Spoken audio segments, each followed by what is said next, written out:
यस्य स्वयं स्वभावाप्तिरभावे कृतेस्निकर्म तस्मै संज्ञानिरूपाय नमोस्तु परमात्मने नमोस्तु परमात्मने नमोस्तु परमात्मने।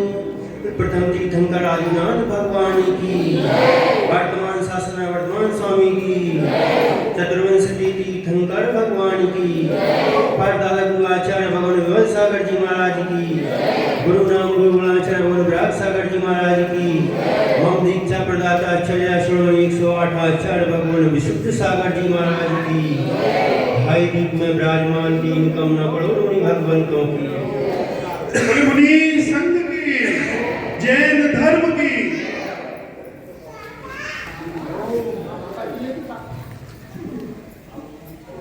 आज सब यहाँ पर एकत्रित हुए हैं, मालूम क्यों? किसी है आचार्य का, अरे जन्म महोत्सव तो सबके मनते हैं, जन्म महोत्सव सबके मनाते हैं, यह जन्म महोत्सव नहीं,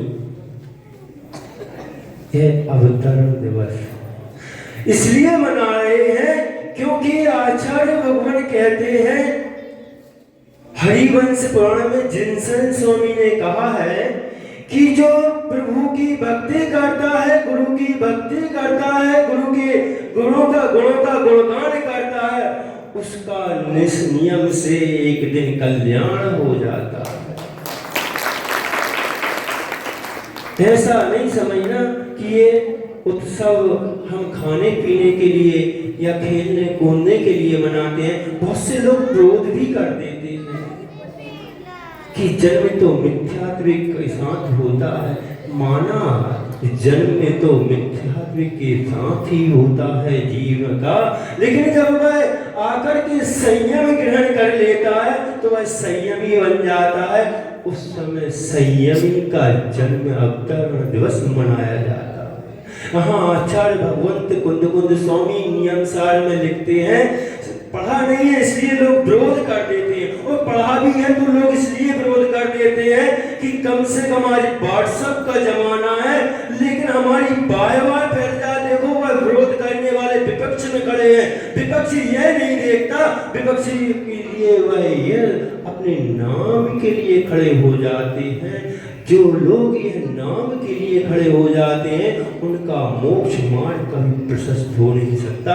आचार्य भगवंत कुंद स्वामी नियम सार में गाथा नंबर 134 को पढ़ लेना चाहिए, 10वें अध्याय की, कि समत्तनान चरणे जो भक्त्यम गुणै सावक को समणो तस्दुर्णी उठ्ठि भक्ति होगी ताजड़ ही प्रत्तम।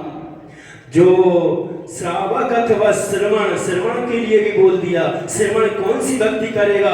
ऐसा कह देते हैं कि जो भक्ति तो निर्विकल्प होना चाहिए, लेकिन तुम अगर भक्ति कर रहे हो उनमें तो क्या है, उसमें तो विकल्प है। तो फिर भी कह दिया कि जब तक आप निर्विकल्प भक्ति तो करोगे, सविकल्प के साथ ही निर्विकल्पता को प्राप्त होगे।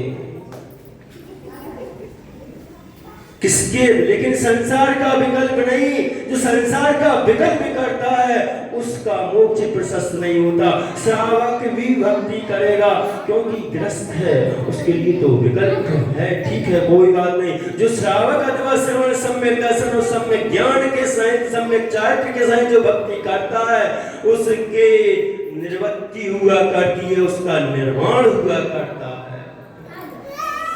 अब उसी और ऐसा कहते हैं कि जो गुरु के गुणों का गुणगान नहीं करता, जो गुरु के गुणों का भक्ति नहीं करता, जो गुरु के अनुराग का अनुराग नहीं करता, उस समान कृतज्ञ संसार में कोई हो ही नहीं सकता।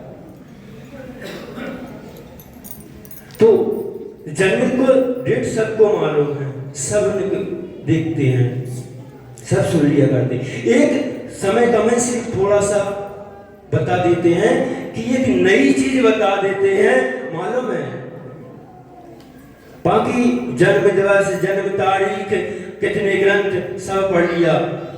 सबसे पहली बात बता दें कि जो लोग पग यात्रा, गाड़ी से यात्रा नहीं कर सकते, उतनी यात्रा कितने वर्षों में, 33 वर्षों में अभी तक कर चुके। लगभग 1 लाख से ऊपर की पग विहार कर चुके। 200 से ऊपर ग्रंथ छप चुके हैं। और एक सबसे बड़ी विचित्र बात, आपको आपका पूर्व जन्म याद नहीं होगा। है याद? ठाकुर साहब, आपको पूर्व जन्म याद है? किसी को है याद? लेकिन आचार्य श्री को उनका पूर्व भाव याद है। यह तक याद है कि किस दुर्घटना में उनकी जीवन की लीला समाप्त हुई। हम जब रूर जा रहे थे, भिंड जा रहे थे, तब एक पुलिया पे, जिस पुलिया पे उनकी दुर्घटना हुई थी, यानी बस का एक्सीडेंट हुआ था, बस पलटी थी, उस बस में उनके प्राण पखेरु उड़ गए थे। वह स्थान उन्होंने बताया कि पूर्व भाव में इस जगह पे। और जिसको पूर्व भाव का आभास हो जाता है, पूर्व भाव का ज्ञान हो जाता है, वह जीव ही संसार में मोक्ष की ओर प्रशस्त हुआ करता है। ऐसे ही हम भी, समय कम है अभी और भी सुनना है, इसलिए अपने को समझना यही है कि जिन्होंने पूर्व भाव का, जिनको ज्ञान है, ज्ञान हो चुका, और जिन्होंने यह समझ लिया कि यह संसार तो नश्वर है, एक दिन आना जाना है, इसलिए मोक्ष के लिए प्रशस्त करें। और इसी यही कारण है, लोग तो कहते हैं कि ज्यादा विहार करते हैं। अरे वो अपना नाम के लिए विहार नहीं करते। मुनियों का विहार बंधनार्थ हुआ करता है, और बंधनार्थ का अर्थ है कि फल को प्राप्त होना, निर्वाण को प्राप्त होना। और जिसको यह मालूम चल जाता है कि संसार से जाना है, तो पहले बंधना कर लूं, बंधना करते करते एक दिन निर्बंध हो जाऊंगा, और निर्बंध हो करके ऊपर जा करके किम चूड़ामणि हो जाऊंगा। इस उपक्रम के लिए वह वंदना करते हैं। हम भी उन्हीं की ऐसी वंदना करते रहें। इन्हीं भावनाओं साथ आचार्य भगवान विशुद्ध सागर जी महाराज की